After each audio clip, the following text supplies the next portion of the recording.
চট্টগ্রাম নগরীর দীর্ঘদিনের জলাবদ্ধতা সমস্যা সমাধানে কঠোর অবস্থান নিয়েছেন চট্টগ্রাম সিটি কর্পোরেশনের মেয়র ডাক্তার শাহাদাত হোসেন। খাল দখল, অবৈধ স্থাপনা এবং যত্রতত্র ময়লা ফেলার বিরুদ্ধে দিয়েছেন কঠোর সতর্কবার্তা।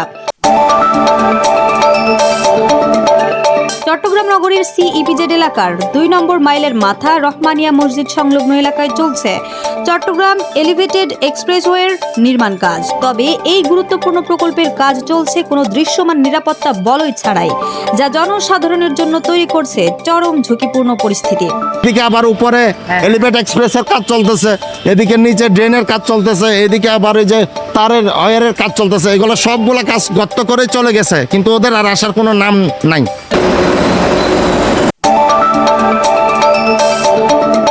চট্টগ্রামে আত্মসাৎ হওয়া প্রায় ৬০ লাখ টাকা মূল্যের ১৬৩টি কাপড়ের রোল উদ্ধার করেছে সিএমপির গোয়েন্দা বিভাগ ডিবি উত্তর। এ ঘটনায় জড়িত এক আসামিকে গ্রেফতার করা হয়েছে।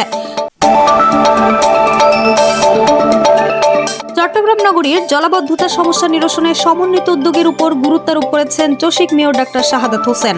তিনি বলেন, শুধু অবকাঠামো উন্নয়ন নয়, নাগরিক সচেতনতা ও সংশ্লিষ্ট সব বিভাগের সমন্বিত কার্যক্রম ছাড়া স্থায়ী সমাধান সম্ভব নয়। ২০১৩ সালের ৫ মে ঢাকার শাপলা চত্বরে গণহত্যার বিচারের দাবিতে চট্টগ্রামে এনসিপির উদ্যোগে মানববন্ধন অনুষ্ঠিত হয়েছে। কর্মসূচিতে বক্তারা বলেন, এই ঘটনার সুষ্ঠু তদন্ত ও দায়ীদের বিচারের আওতায় আনা জরুরি। তারা দাবি করেন, বিচারহীনতার সংস্কৃতি বন্ধ করতে দ্রুত পদক্ষেপ নিতে হবে। মানববন্ধনে অংশগ্রহণকারীরা বিভিন্ন প্লাকার্ড ও ব্যানার নিয়ে ন্যায় বিচারের আহ্বান জানান। থেকে শুরু করে এখন পর্যন্ত যত তারা ক্ষমতায় এসেছে, তারা এই সকল গুম খুন গণহত্যা চালিয়ে তারা যতদিন ছিল টিকে ছিল এবং মানুষের উপরে মানুষকে আতঙ্কে রেখে ভয়ে রেখে তারা তাদের ক্ষমতা প্রদর্শন করেছে। চট্টগ্রাম বিশ্ববিদ্যালয়ে ৩৫০০ সনাতন ধর্মাবলম্বীর জন্য একটি দৃষ্টিনন্দন কেন্দ্রীয় মন্দির নির্মাণ করা হয়েছে।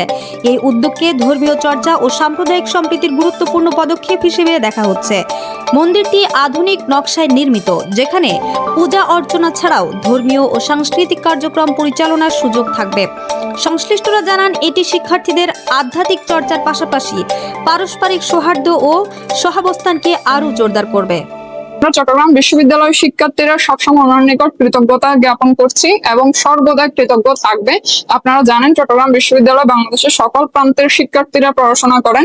তো যতদিন চট্টগ্রাম বিশ্ববিদ্যালয় থাকবে, যতদিন এই মন্দির থাকবেন, ততদিন শ্রীযুক্ত উদুল ও নেতা মহোদয় ওনারা আমাদের মধ্যে এক দানের এক উজ্জ্বল দৃষ্টান্ত, মানবিকতাবোধের এক উজ্জ্বল দৃষ্টান্ত হিসেবে বেঁচে থাকবেন।